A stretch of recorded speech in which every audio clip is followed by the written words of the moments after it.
Greetings from Obi Nnukwu Chineke. With your brains and 5 fingers, you are blessed and empowered to succeed in your creativities via the existence of the wind, water and sand that constantly sustained your life and monitors your activities, both good and bad, without a mistake to avoid blacklist after death. Truly, you are safe and secure to be here on Earth, witnessing the magnificent creation of Chukwu Okike Abiama, the owner of all humans and languages.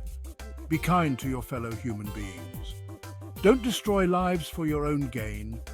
Respect others in your creativity and find peace in your journey.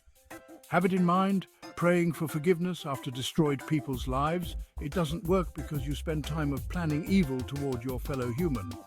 Today is September 6th, 2024, and also known as Nkwo, Market Day in Igbo land. Be prosper in your business and handwork. Have idea of promotion to attract audience. From Obi Nnukwu Chineke, also known as the wind, water and sand, the blessings of the universe, Onye Ndu Ikuku Achinike, the messenger of the truth afterlife. Remember, your creativity is your gift to the world. Use it wisely. Be blessed, be inspired, and continue to create with purpose and goodwill. Until next time, take care.